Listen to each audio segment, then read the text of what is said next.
Isang mapagpalang gabi mga kaagimat. Ito na naman si Louie Agimat itito at mayroon na namang ipapakita mga kaagimat sa inyo na aking mga nakuha na mga kakaibang bato o mutya mga kaagimat.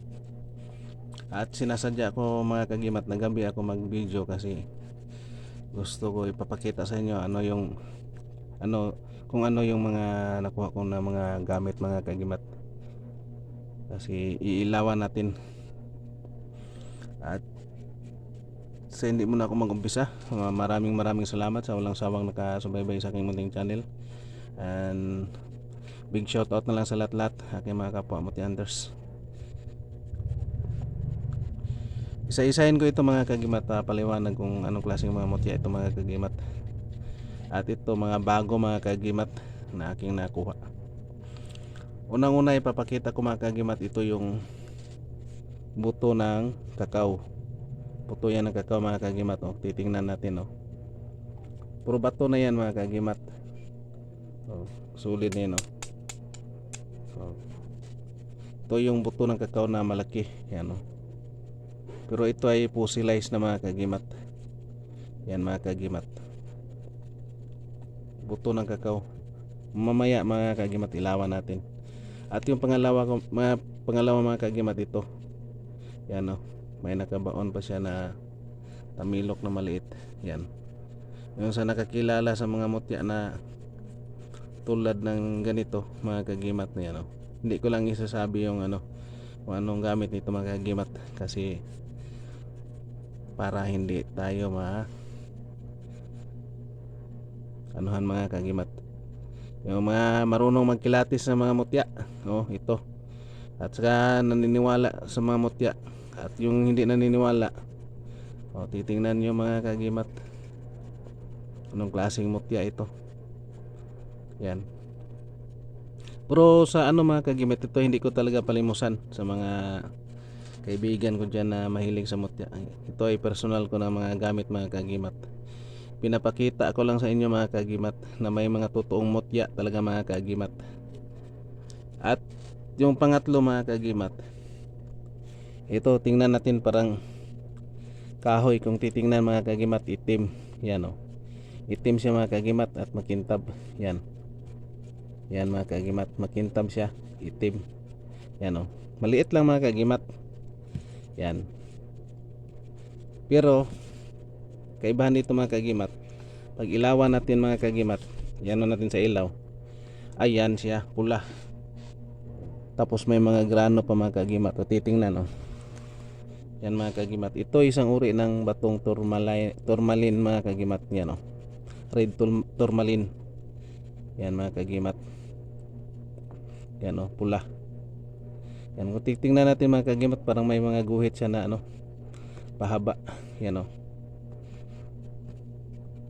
At patayin natin yung ilaw mga kagimat para makita nyo yung kanyang aura talaga.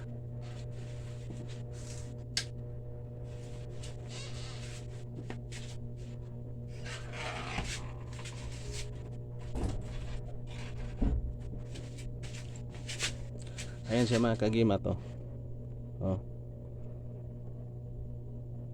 Yan pula masyado mga kagimat. Yan tagos na sa ilaw mga kagimat. Yan, ito yung tourmaline na red tourmaline mga kagimat. At napakamahal na klaseng bato mga kagimat. Yan, kung i-search nyo sa Google mga kagimat, yan kumikintab siya mga kagimat. Yan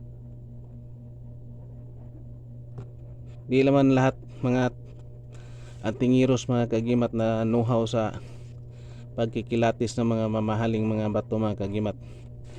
Mayroon ding mga Muti Hunters na marunong magkilatis ng mga bato mga kagimat.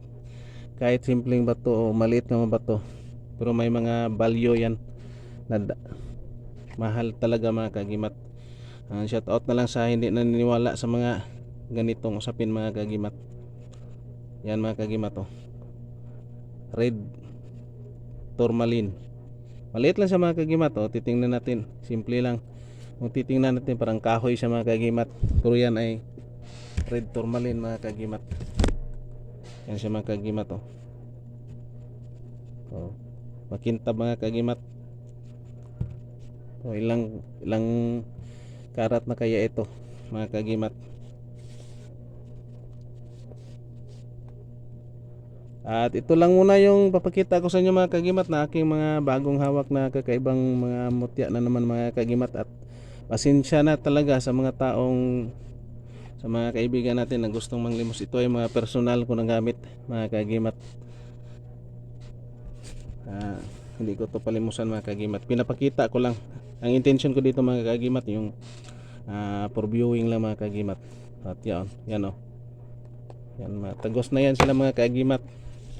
Oh, fossilized yan mga kagimat. Tumatagos na yan lahat sa ilaw mga kagimat. Yan. At sa mga naniniwala lang sa mga mutya mga kagimat, no, kakaibang bato mga kagimat, and please like, share, comment, and subscribe mga kagimat. And thank you for watching, and God bless ating lahat mga kagimat.